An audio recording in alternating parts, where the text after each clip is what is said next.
제가 좀 더 구체적으로 말씀드릴게요.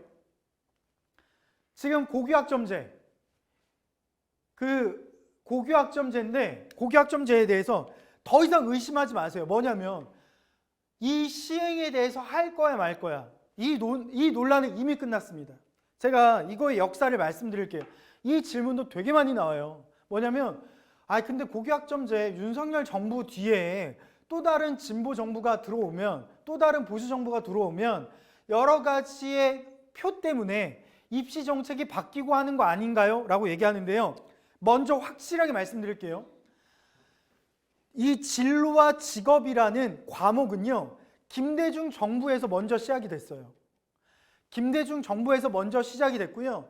그 다음에 정확하게 이게 매칭되는 건 아닌데 그 다음에 그러한 맥락에서 또 시행됐던 게 이명박 정부의 영어 중심 교육이 있었고요. 그 뒤에 박근혜 정부에서 뭐가 있었죠? 2013년도에 12월에 진로교육법이 국회를 통과하면서 진로교육법이 만들어졌고, 대한민국의 초중고는 진로를 다 배워야 된다가 있었습니다. 그러면서 2014년도에 자유학기제가 시범 운영을 하면서 15년도에는 전국 중학교의 자유학기제가 시행됐죠. 전국 자유학기제가 시행되면서 현장에서 그때 당시에 중1이었던 학부모님들은요, 미친 제도라고 했어요. 왜? 국영수가 되게 안 돼서. 그래서 원래 2015년도, 16년도 전면 시행할 때 중1이 학원에서 되게 많이 빠져나갔어요. 근데 아이러니하게 2017년도부터는 중1이 학원에 많이 늘어났어요. 왜 그랬을까요? 선행하려고, 학교에서 시험도 안 보니까 차라리 이때 교과학원을 보내자고 해서 2017년도부터는 오히려 학부모들이 생각을 잡아먹고 바로잡고 보냈어요. 학원으로. 근데 그러면서 2018년도에 고교학점제라는 제도가 시행이 됐죠. 근데 그때 실질적 고교학점제를 시범 운영하면서 꽃피운 게 문재인 정부입니다. 실제 꽃피웠어요. 자유학기제를 안착시키고 학년제로 확대한 게 문재인 정부였어요. 보시면 김대중 정부, 이명박 정부, 박근혜 정부, 문재인 정부, 그리고 그거에 대해서 체계성을, 꽃피운 문재인 정부의 고교학점제나 진로교육의 환경을 받아서 더 체계성을 붙이려고 하는 게 윤석열 정부예요. 이해하셨죠? 근데 이게 유엔에 가면 8가지가 있어요. 문화, 예술, 정치, 여러 가지 환경, 이런 여러 가지가 있습니다. 근데 교육 카테고리, 글로벌 에듀케이션이라고 하는 국제교육 카테고리에 보면요, 이건 이미 유럽이나 미국에서 다 하고 있어. 고교학점제, 미국은 과목이 1000몇 개가 넘습니다. 선택할 수 있는 게. 그러니까 이 부분에 대해서 원장님들이 오해하시거나 이거 진짜 어설프게 하다가 그만하는 거 아니야? 절대 그럴 일 없어요. 우리가 하다못해 이런 기사를 꼭 찾아보세요. 뭐냐면 노원구의 모 고등학교는 합병이 됐습니다. 왜? 학년이 서울시예요. 노원구 서울시인 거 아시죠? 서울시입니다. 강서구도 마찬가지예요. 강서구 초등학교 없어진다고 지금 재작년부터인가 데모하고 난리 났어요. 지금 우리는 더 이상 옛날에 저 때부터 했던 빽빽한 한 교실에 50명, 48명, 45명 정도 되면 우리 반 사람 적어, 이렇게 얘기했던 시기가 아니고요. 지금은 적으면 18명, 15명 이런 시기입니다. 그럼 이런 시기에 아이들의 교육적 환경의 변화는 당연한 거 아닐까요? 근데 학원의 원장님들은 어떤 변화를 해야 될까요? 당연하죠. 어떤 변화를 해야 돼요? 이걸 이해하셔야죠. 왜? 딱 하나야. 2023년도부터 올해 중3 무조건 고교학점제 100%래. 근데 여전히 보세요. 제가 꼭 질문하고 싶어요. 여전히 학부모들은 이거를 질문하지 않아. 두 번째, 내가 예를 들어서 조급한 마음에 좀 들어봤는데 우리 1층 학원, 2층 학원, 5층 학원 또는 주변에 고교학점제 준비하는 거 있어요? 물어봤더니 아무도 준비하는 게 없대. 왜 그런지 아세요? 하나예요. 우리는 그 고교학점제 시행하는 그 시대를 안 살아봤고요. 그게 전면 제도화된 거를 우리는 경험하지 않았으니까 이게 어떻게 상담을 해야 되는지, 어떻게 학원 케어, 학원에서 학생 교육 환경의 변화를 고민해야 되는지를 우리는 모르는 거예요. 근데 지금 이거는 그냥 필수적으로 고민하는 원장과 고민하지 않은 원장은 올해 12월부터 끝이다. 이제는 저는 그렇게 얘기할 수 있습니다. 왜? 내년부터 본격 시행하니까 100%로. 그래서 이거는 국가의 의지입니다. 그러면 이제 얘기할 수 있어요. 야, 고교학점제에 아까 얘기했는데 일반 선택이라고 얘기하고 만들어진 과목이 하나야. 진로 선택이라고 하고 만들어진 과목이 하나야. 야, 이게 고교학점제야? 이걸 해가지고 아이들의 다양한 선택, 그리고 예를 들어서 이걸로 이제 대학도 간다며. 전공 적합성에서 제가 뒤에서 말씀드릴 거예요. 올해 2023학년도 아시겠지만 왜 2022학년도에 시험 보는 아이들을 2023학년도 수학능력 시험이라고 얘기하는지 아시죠? 그때 입학하니까 그런 거예요. 아시겠지만 그냥 말씀드린 건데 2023년도 입시 전형, 입학 전형 서울대를 보면요. 정시에서 2배로 수능으로 뽑고 6대4 교과 평가를 넣죠. 교과 평가에 선택 과목 들어갑니다. 서울대만 올해 그래요. 서울대만. 근데 서울대만 그럴까요? 어쨌든 이제 구체적으로 더 말씀드릴 거예요. 그러면 보시면 고교학점제의 지원 체계가 이 정도 의지예요. 야, 너희 일반 선택 하나, 진로 선택 하나라고 얘기하는데 온라인 고교 만들어 줄게. 그래, 너희가 예를 들어서 강원도 철원에 있는 철원고등학교야. 아니면 예를 들어서 전남 여수에 있는 어떤 뭐 섬이야. 거기에 3명밖에 없어? 그래, 어쩔 수 없지. 이제 들어. 예, 온라인 고교학교를 만듭니다. 스페인어 들을 수 있고요. 이탈리아어 들을 수 있고요. 들을 수 있어요. 그거에 대해서도 내년부터 온라인 고교 학교도 과목을 점점 증축하겠다고 하는 겁니다. 두 번째, 온라인의 오프라인 신설입니다. 보시면 이거예요. 고교학점제 시행 개별 학교에서 개설이 어려운 과목을 개방 운영하는 온라인 고교도 만들고요. 온라인 수업을 열기도 하지만 필요에 따라 소속 교사들이 학교에 방문해서 학교로 부르거나 이런 오프라인, 그러니까 한마디로 순환 선생님을 만들어서 예를 들어서 아까 얘기했던 대전 북구야. 대전 북구에 고등학교가 모여 있어. 그러면 더 좀 구체적인 유성 고등학교나 그 근처에 있어. 여기에 고등학교 4개가 고교학점제가 시행이 됐는데 여기 그 4개의 전임 선생님 1명을 뽑아서 과목이 어려워. 그럼 4개 교장 선생님이 거기 지역교육청 요청을 해서 우리는 과목 개설 하나를 할게요. 그러면 선생님이 월요일은 유성고등학교, 뭐 화요일은 그렇게 간다는 거예요. 이해하셨죠? 그렇게까지 지원 체계를 구축한다는 겁니다. 그리고 마지막으로 연계 융합형 과목은 뭐 과목을 더 다양화하겠다 이런 얘기예요. 우리가 꼭 기억해야 되는 건 제발 원장님들이 이건 시행하다가 말 제도는 아니다. 근데 여기서 마지막적인 부분, 그러니까 고교학점제가 우리가 얘기하는 일반 선택, 진로 선택, 그리고 2025년도에 융합 선택에 따라서 몇 가지 얘기가 있어요. 1안, 2안, 3안 정도가 있습니다. 고교학점제를 시행하고 안 하고가 아니에요. 고교학점제를 지금 스케줄대로 할 것이냐, 아니면 고교학점제의 전면 시행을 한 17년도로 하고 지금처럼 이걸 100% 시행하지만 과목 개설과 이런 것들에 대한 준비 과정을 1, 2년 늘릴 것이냐, 이게 B안. C안은 이거에 대해서 국가가 더 어떻게 보면 리더를 할 거냐, 아니면 지자체가 리더를 할 거냐, 맡길 거냐, 위임할 거냐, 이런 부분들이 있을 뿐 고교학점제는 절대적으로 시행합니다. 보시면 온라인 보충 과정이에요. 이거는 아까 얘기했던 앞에서 얘기한 온라인 과정은 이렇게 돼 있는데 이미 하고 있어요. 이렇게 이미 만들어져 있어요. 일부 과목입니다. 생각보다 굉장히 많이 준비가 돼 있죠. 근데 여기서 우리는 또 궁금할 거야. 뭐가 궁금하냐면, 야, 고교학점제 이렇게 되면 실제 입시 제도도 바뀌어야 되는 거 아니야? 근데 입시 제도가 아직은 뭐 바뀐다는 얘기도 없었고 그렇잖아. 보시면 네, 교육부가 올해 5월 30날 발표했어요. 그러니까 우리는 사실로 이야기해야 돼요. 그러니까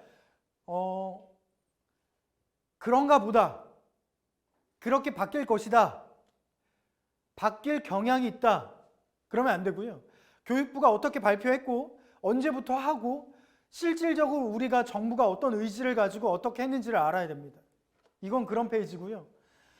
고교육의 연계성을 대학 평가, 대학 지원해주는 평가에 열었고요. 고교교육 연계성이라는 건 뭘까요? 고교학점제를 통해 대입에 반영하는 대학을 우리는 우수대학으로 평가할 거야. 그리고 그 우수대학을 91개 뽑아서 600억 정도를 지원해 줄 거야 라고 올해 5월 30날 발표합니다. 어디 있죠? 여기 있습니다. 총 91개 대학에 600억 정도죠. 575억 지원할 거야. 너희 고교학점제 대입 어떻게 반영하는지 보자. 2023년도 서울대가 발빠르게 1번으로 반영했습니다. 더 놀라운 거 뭘까요? 더 놀라운 거 정시에서 반영했어요. 정시. 그게 말이 돼요? 제가 좀 왔다 갔다 하지 말고요. 우선 차례대로 말씀드릴게요. 어쨌든 그런 부분들이고요. 그거에 대해서 고교 교육 연계성 이렇게 20점 하겠다 이런 겁니다. 그리고 아시죠? 정시와 고교학점제는 우리가 양존할 수 없습니다. 양존할 수 없습니다. 절대. 고교학점제는 양존할 수 없는 제도예요. 그거는 제 얘기가 아니고요. 오늘 제 강의가 끝나고 고교학점제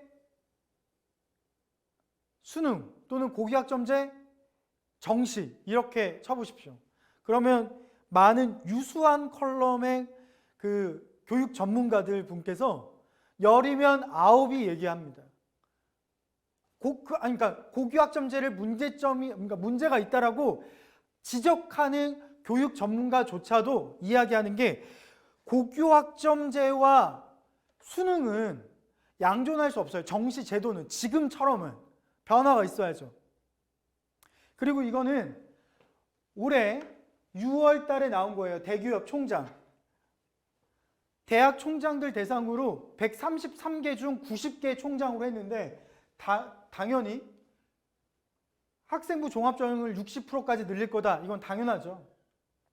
이분 아실 겁니다. 이분 강의에서 우리가 이분 강의 그냥 좋다라고 끝나시면 안 돼요. 이분이 이런 얘기를 했더라고요. 내가 이번 MBN 특강에서 진학과 대학 진학과 관련 없는 건 단 1%도 이거는 처음 특강 시작할 때 1%도 얘기하지 않을 겁니다. 나의 모든 특강은 진학과 연계된 부분만 이야기할 거고 거기에 대해서 집중해서 강의할 거니 그렇게 아십시오라는 게 강의 맨 첫 강에 있었고요. 이게 4번째인가 5번째의 특강 주제였어요. 입시 코드 제 6번째 과목 진로. 우리 이 조나무 대표가 이야기했던 6번째 과목의 진로라는 건 더 이상 과목은 상담의 영역이 아닙니다. 서비스의 영역이 아니고요. 진로는 일주일에 한 번이든 진로가 일주일에 2번이든 수업을 해야 되는 진로의 교과목이라는 거예요. 그래서 보시면 그 전엔 인생 문제나 이런 문제가 지금은 입시 문제라는 거예요. 그래서 이런 것들이고 중요한 건 진로가 있으면 좋지만 없어도 그만 절대 아니라는 거죠. 근데 여기서 우리가 학부모들의 상담할 때 진로 설계가 또 하나의 무기를 꺼내올 수 있어요. 만약에 지금 노트가 있다면 진로 교육이라는 건 자기 주도력, 자기 주도 학습 능력을 높여준다. 동기부여 학습을 해주는 부분이다. 이렇게 상담하셔도 됩니다. 동기부여에 특화되어 있어요, 어머니. 동기부여에 특화된 건요. 단순히 교과에 어떠한 과목별 수준에 맞는 학생 관리가 아니고요. 우리 진음이라고 얘기하는 이 학생이 실질적으로 이 과목 안에서 생각하지 못한 걸 어떻게 동기를 찾아야 되는지 진로에 대해서도 많은 새로운 직업과 그리고 나에 대한 어떠한 강점, 흥미 이런 것들을 배우면서 동기를 찾아갈 거예요. 그게 저희가 예를 들어서 이 바운더리 안에 있는 어떤 영어 교과와도 다릅니다. 라고 이야기할 수 있는 거예요. 그래서 과거의 수능과 현재 수능 다를 뿐더러 이렇게 바뀌어 왔죠. 지금은 가중 점수라는 게 있고요. 앞으로는 이 가중 점수가 여러 가지 부분에서 과목별 세특에서 과중 점수가 없으면 끝이다 라고 생각하시면 돼요.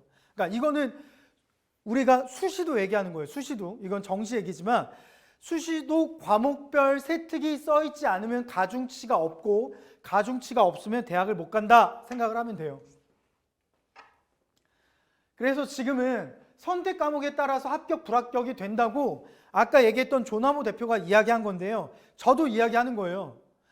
더 이상 뭘 선택했느냐에 따라 합격과 불합격이 좌우된다는 겁니다. 지금 학생부 종합전형을 보면 학업 역량, 공동체 역량, 진로 역량이 되죠. 학종 자체는 앞으로 이런 공동체 역량과 진로 역량이라는 부분이 더 보완이 될 거고요. 이거는 아시겠지만 실제 서울대학교 정치외교학과를 간 친구의 실사례예요. 실사례고 이 사례를 통해서 과목별 세특이 이렇게 써 있는 겁니다. 근데 아시죠? 과목별 세특은 더 이상 조합 형태로 관리가 되지 않아요. 무슨 얘기하면 언어와 매체를 들었더니 언어와 매체에서 이거, 그리고 예를 들어서 고전 문학에서 이거, 이런 여러 가지 부분들을 장문에서 이거 조합해가지고 하나의 그럴듯한 언어와 매체를 들은 거 더 이상 통하지 않아요. 왜 그러냐면 앞으로는 이 조합의 기술이 그러니까 발전하는 만큼 지금 필터링 되는 기술도 엄청 발전할 겁니다.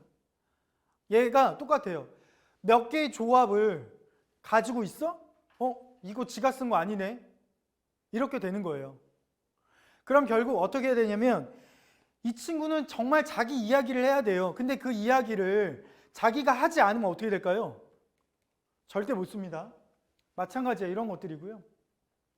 이 친구는 이런 부분들의 과정을 통해서 준비가 할 수 있다는 겁니다. 뒤에 더 중요한 두 가지 정도가 있어요. 한 5분이나 10분 정도면 끝나니까 마저 들으시는 게 좋을 것 같습니다. 이거예요. 초등, 중등, 초등이나 중등의 진로를 정하는 이 모든 것들이 진로를 정했을 때 어떻게 돼야 되는 시기를 얘기하는 거고요. 다시 한번 말씀드리지만 고교학점제는 초등 고학년 때부터 늦어도 할 수 있고요. 시장은 초등 저학년 때부터 도입해서 이거예요. 어렵게 접근하지 마세요. 그러니까 일주일에 한 번 20분에서 30분씩 온라인이나 자기 주도 학습 교실 또는 아이들의 어떠한 우수 토론반 이런 것들이 개설되어 있다면 거기에 입히시면 돼요. 그래서 아이들에게 이런 부분들을 관리하는 거고요. 이런 질문 많이 있어요. 고등학교 동안 그러니까 아이들이 중간에 진로 바뀌면 어떻게 해요? 이 질문이 제일 많아요. 특히 학부모들 특강하면 이런 얘기 있잖아요. 극단적이야. 꿈이 너무 많아요. 꿈이 너무 없어요. 꿈이 너무 없는 친구는 우리 학원에서 다양한 직업들을 접하면서 그런 직업들에 따라서 본인이 어떤 직업에 흥미가 있고 어떤 직업에는 흥미가 없는지를 생각해 보는 수업을 갖는 거고, 너무 직업 하고 싶은 게 많은 아이는 호기심이 아니고 어떤 직업을 자기가 잘할 수 있는 강점이 있는지들을 또 알아가는 수업이라는 거예요. 그렇기 때문에 진로가 중간에 바뀌는 건 절대 고민할 게 아니라는 겁니다. 이해하셨죠? 그래서 이런 부분들에 대해서 우리는 아이들이 교과목 세트 관리를 해야 된다는 거예요. 제가 말씀드릴게요. 이거 이제 생각날수록 중요한 팁들이 나와요. 이거 두 번째 팁. 학부모들이 이런 얘기를 많이 질문하거든. 그러니까 이거는 열정이 많은 원장들일수록 아니면 열정이 많은 그 학부모 뭐냐면 이런 질문을 하잖아요. 원장님, 저 죄송한데 학원 갈 때마다 진로 적성 검사 너무 많이 해요. 학교도 하고요. 학원 가면 하래요. 근데 여기도 와서 하래. 이거 뭐예요? 달라요? 거기도 흥미 검사라고 하는데 달라요? 아니 그리고 또 여기서 검사하면 같은 검사인 것 같은데 결과가 달라요. 왜 그런 거예요? 왜 그럴까요? 이걸 정확히 상담을 해 주셔야 원장님들이 진로에 대해서 확 잡고 가는 거예요. 1대1 상담에서 완전. 뭘까요? 첫 번째, 아이들이 이렇게 되면 뒷부분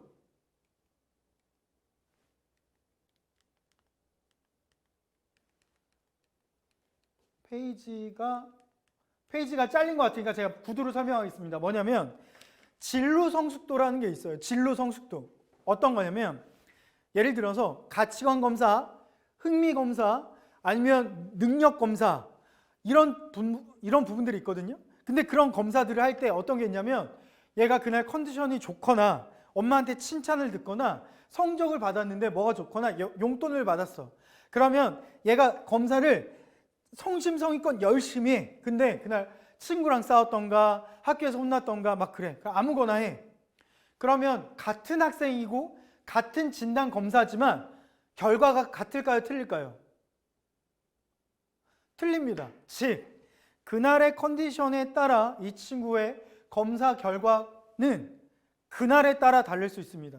잠깐만요. 이 얘기는 제가 하는 게 아니에요. 제가 좋아하는 몇몇 교수님들이 있고 제가 최근에 좀 왕래를 많이 하고 조언을 듣고 있는 숙명여대의 김봉환 교수님도 같은 의견을 주셨는데 숙명여대의 김봉환 교수님 같은 경우에는 대한민국 진로교육의 산 증인의 교수님이다 라고 말씀해도 틀리지 않을 정도로 웬만한 교과서에 저서에 다 들어있을 정도입니다. 찾아보셔도 숙명여대 김봉환 교수님 찾아보셔도 나오고요. 그분도 같은 얘기를 했는데 진로 적성 검사를 맹신하면 안 된다. 이 친구가 그날의 결과가 이 친구를 정말 다 얘기해 주는 거에 한계가 있다. 또 다른 이유가 있어요. 진로 성숙도라고 얘기합니다. 진로 성숙도는 뭐냐면 내가 직업에 대해서 생각해 본 적이 없어. 그러니까 예를 들어서 이거야. 나는 직업이 빙고로 25개 칸을 채우라고 하면 막상 생각나는 게 15개밖에 없어. 그리고 두 번째, 나는 내가 어느 때 흥미가 느껴지고 어떤 건 흥미가 없고 어떤 걸 잘 하는지를 사실 내가 몰라. 뭘까요? 그런 아이들은 진로 성숙도가 굉장히 낮습니다. 진로 성숙도가 낮은 친구들이 진로 검사를 하는 건 뭘까요? 유의미성이 굉장히 떨어져요. 왜? 나는 직업에 대해서도 몰라. 진로에 대해서도 몰라. 근데 진단 검사를 했어. 결과는 나왔대. 즉 진로 성숙도 검사를 하는 게 중요하다는 거예요. 진로 성숙도 검사를 했는데 낮게 나와. 그럼 뭘 얘기할까요? 낮게 나오면 이렇게 얘기해야 돼요. 어머니, 수진이가 진로 성숙도 검사를 했는데 표준이 여기 왼쪽 표준 보이시죠? 왼쪽 표준표를 보니까 수진이 친구들은 최소 60점대가 돼요. 진로 성숙도가. 근데 수진이가 52점이잖아요. 이거는 진로에 대해서 생각을 많이 안 해보셨기 때문에 진로에 대해서 체계적으로 좀 관리받고 수업받고 하면서 이런 부분에 진로 성숙도를 높여야 돼요. 교육적인 부분에서. 그래서 오늘 나온 직업적 추천들은요, 큰 의미를 갖기보다는 그냥 참고하시면 될 것 같아요. 라고 이야기해 주시면 돼요. 그렇게 할 때는 이 진로 검사의 상담이 어느 정도 완성이 될 수 있다는 겁니다. 이해하셨죠? 그래서 앞으로 어떤 진단검사를 하든 마지막에 꼭 해야 되는 진단검사는 진로 성숙도 검사를 꼭 해야 된다라는 말씀입니다. 그 진로 성숙도 검사 저희는 있습니다. 어쨌든 뒤로 넘어가면서 5분 안에 저희가 1부를 마무리하도록 할게요. 제가 아까 독서라는 시장이 언제 좀 많이 열릴 거라고 생각했어요. 독서 시장은 앞으로 초등학교 저학년, 고학년 그리고 문해력 시장은 특히 초등학교 저학년 시장에서 굉장히 많이 열릴 거예요. 굉장히.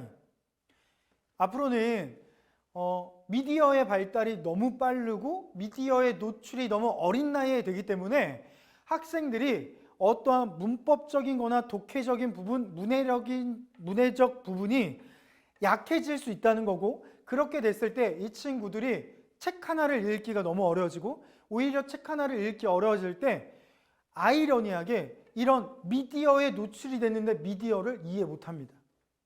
엄마, 저 토끼가 나왔는데 저 토끼가 저렇게 얘기하는데 저 무슨 말이야? 뭐 하고 싶다는 얘기야?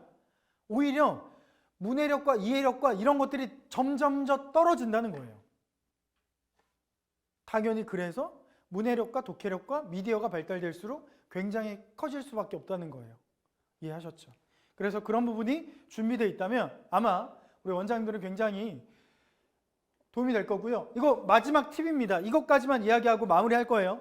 1부 마무리할 겁니다.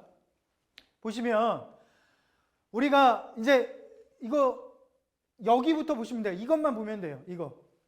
이게 재작년 자료거든요. 보시면 지금 보면 현 중2니까 이거 중3, 올해 중3이에요. 보면 이렇게 다 바뀌었죠? 자율동아리 대입 미반영이야. 자율동아리 대입 미반영이면 어떻게 될까요? 선택동아리로 무조건 준비해야 되고, 우리 학원에 지금 학생들이 있다면 우리 학원의 학생들에게 너희가 1순위, 2순위, 3순위를 적어내지 않니? 1순위, 2순위, 3순위에 적어낼 때 1, 2, 3순위의 고등학교에 선택동아리가 뭐가 있는지를 1차 조사하고, 그리고 거기서 너희가 하고 싶은 걸 1, 2, 3순위를 학교마다 조사해서 오렴. 이게 이번 겨울방학 들어가기 전에 너희가 학원에 제출해야 되고, 학원에 제출한 친구는 선생님이 너희들한테 1,000원짜리 GS 포인트를 보낼 거야 등등의 이야기를 해야 되겠죠. 두 번째, 개인봉사활동 실적 대입 미반영. 하지만 학교 교육 계획에 따라 얘가 아까 우리 앞서 봤던 방송 PD인데, 방송 PD로서 학교 방송제에 스텝으로 참여를 해. 이런 것들은 개인봉사활동 실적 미반영이지만 이런 아이, 학교 교육 계획에 따라 학교가 시행하는 이런 봉사활동이 교사가 지도해. 이거는 대입 반영이에요.